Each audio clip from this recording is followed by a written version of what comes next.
We should answer his question. So Mojtaba not being there. Ooh, okay, yeah, great question. So, what are the what break down the implications of Mujtaba not appearing at his father's funeral in July 4th? He doesn't It's going exist. to be yeah. So That's his yes, implication.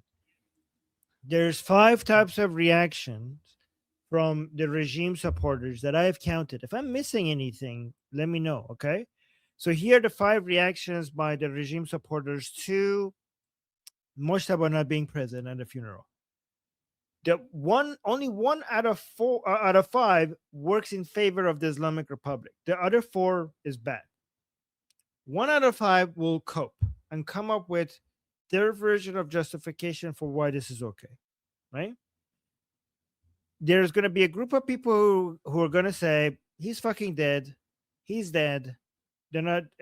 We don't have a supreme leader, which means that they will lose all faith in the regime because there's no supreme leader and everybody's lying about it. There's a third group of people who are going to be like, he's alive. They hold him. They're holding him hostage, and we need to rise up against the regime and go save our supreme leader because Ghalibaf is doing a coup, and he's holding our supreme leader hostage. So that's 3. Fourth type of people are going to be the people who don't know what's happening and they know that the regime is not being transparent about what's happening, and now they're going to be a lot more skeptical about whatever the regime tells them. That's 4. The 5th reaction is the regime, the supreme leader, people who turn against the supreme leader himself, considering him weak and unworthy of being a supreme leader, and has been chosen to be the supreme leader by mistake.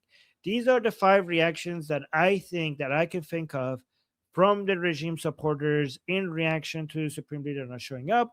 And other than the coping one, the other 4 is going to reduce the legitimacy of the Islamic Republic even below what it is right now. And I would say that the support for the regime is already below 1%. Guys, I used to say below 5%. I am almost confident right now that as things are, there is support for the regime is below 1%.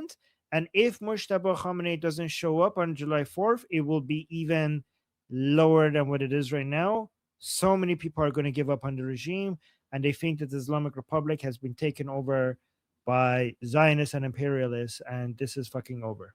They lost. So many people are going to think that. Which is, I mean, and the regime knows that. Now that I'm thinking about it, they know that they're losing support for the regime that currently exists.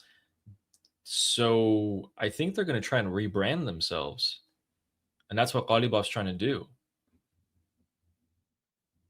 That's why we heard about them trying to dissolve the IRGC, maybe call it something else, break it up into different fragments. Maybe that's their strategy. So yeah, that's what would happen. Well said. That's exactly what happened.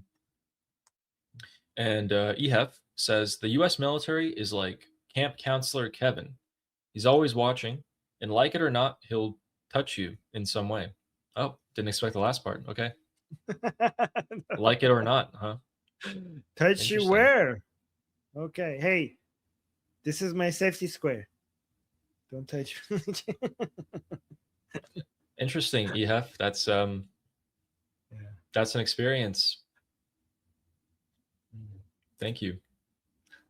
And Jeff Lee says socialists tend to be jealous of the United States of America. Is that true? Yes. Well, a lot of, I mean, socialism and Marxism requires a lot of jealousy for anything that is successful.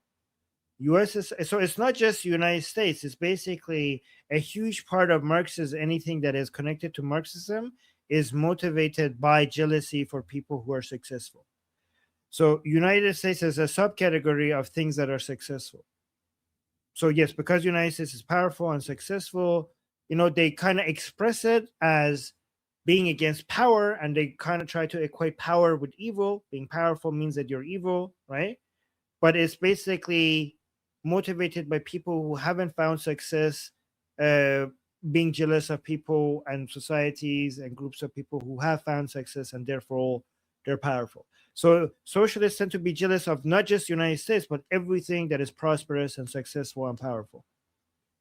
And that's why it's kind of lame to express their hatred for power with jealousy. So they come up with their own entire philosophy to kind of express their hatred because of jealousy, to make it seem like it's academic and it's based on caring for the poor or equality and stuff like that. But it's basically mostly motivated by jealousy for successful people. Interesting. I didn't know that. Sweet. Thank you. There you go, Jeff Lee. You're right. And Rooster says, hello, I've been gone for a while preparing for the 4th of July at my job. So can I get a summary of what's been happening this past week? Yeah, you, so I feel bad for you, Rooster, because you left and stopped watching when we were at a very low point. We were all feeling kind of depressed.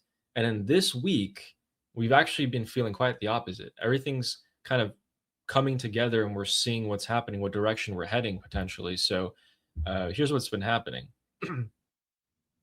We had Bahrain and Kuwait get hammered as per usual. We had a huge coup in Iraq. The prime minister has come out. He's arresting hundreds of corrupt politicians, a lot of them linked to the IRGC and the Islamic Republic. He's getting everyone. He's going after, wow, like literally everyone. And it's been happening every night. So for the past, I think it's about like 3 or 4 nights now, arresting, getting everyone, confiscating their money, seeing where that's going to. A lot more gas leaks around Iran. So Mossad and the Immortal Guard have been active. There's assassinations of admirals in the Islamic Republic, stuff like that. The Islamic Republic regime supporters are getting really agitated. They're like, what the hell is this? We're losing everything. We're losing, Lebanon. We're losing the Strait. Is Ghalibaf really on our side? Is Pezeshkian on our side? Is fighting each other, pointing fingers. The IDF has they've done most of the heavy work so far in destroying Hezbollah. It looks like they're just finishing them off at this point, roughly. Israel's ready to strike the Islamic Republic without the U.S. forces. They've labeled their new operation already. They said they picked out their targets. They know what to hit, when to hit, everything like that. So Israel Katz, the defense minister, has come out and said that we're ready. The Kurds have invaded Iran. So hundreds of Kurdish fighters, and apparently now multiple groups of Kurdish separatists are involved. And there are IRGC casualties. They're being underreported. Kurdish fighters have also gotten casualties. So this is great. Both sides are being weakened, which is perfect for the Iranian people because we hate both of them. And then, yes, Khamenei's funeral is coming up in 4 days. And they are recruiting the mentally insane, like grade 3 mentally insane. Brother has schizophrenia and has shot someone. They're giving him a gun and telling him to provide security. And they built this huge structure. They're trying to prevent past mishaps from happening. And people are coming out on the Islamic Republic state media saying, yeah, we're talking about dissolving the IRGC at the highest level here in the government in Iran. The Assembly of Experts got duped. They're coming out. There's a whole lot of division happening. And Ghalibaf's trying to keep everything together, but it's getting harder and harder every day. Other than that, the United States military is probably going to help out in Lebanon directly. They are bringing in the U.S. Boxer. The U.S. Boxer is off the coast of India. It's approaching Iran, which is a huge indicator. That's 2,000 Marines, elite fighting force. They could deploy into the southern coast of Iran potentially. And other than that, I'm trying to think. That's about it, right? Did I miss anything? I mean, there's a whole bunch of videos from the internal politics of Iran, but if I want to go through that, we're going to be here. But that was a pretty good summary. Yeah. Yeah, that's what's been happening. So it's mostly good news.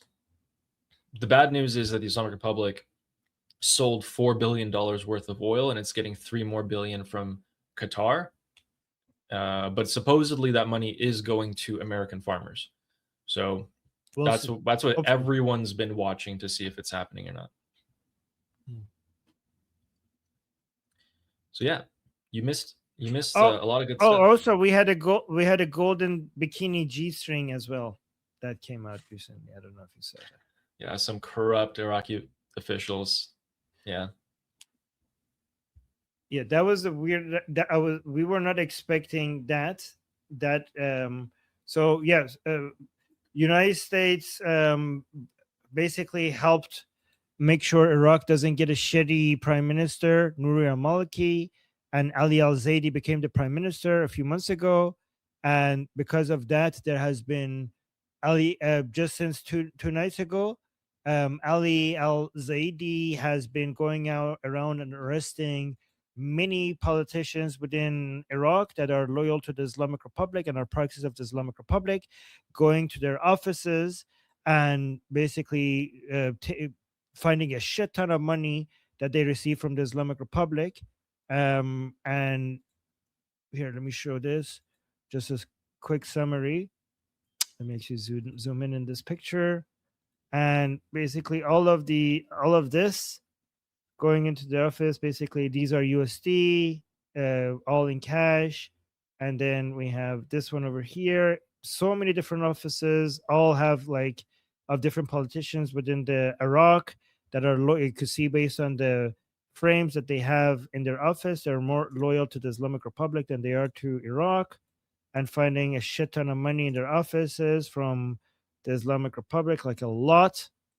But also for some god, so there's a lot of Rolexes, USD, gold, Iraqi dinar, but also this golden bikini for some reason, which belongs to this woman.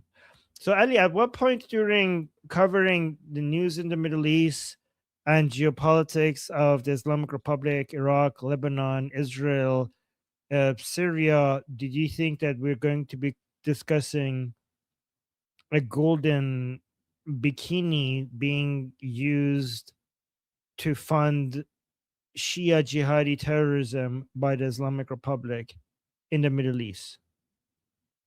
Zero. Wouldn't have crossed my mind Okay. ever. Wouldn't cross your mind. Okay. Never would have crossed Oh my yeah, mind. that happened. Yes. Yeah. By the way, this would not fit her for sure. Yeah, she's a little bloated. Yes, a little bit. Okay. Oh, and then another key thing, Prince Reza Pahlavi and his team are talking more openly about arming the Iranian people with modern tactics and weapons. So it seems like that's another direction that we're going. And yeah. My name is Armin Navabi. I'm an Iranian political analyst with decades of experience fighting the Islamic regime inside and outside of Iran. Make sure you follow me for more, and also make sure you join our discussion group. I'm there almost every single day. Come talk to me there and the rest of the people there in our group calls. It's a great place to meet and talk to people who like talking about politics.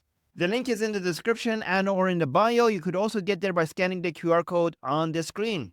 See you there.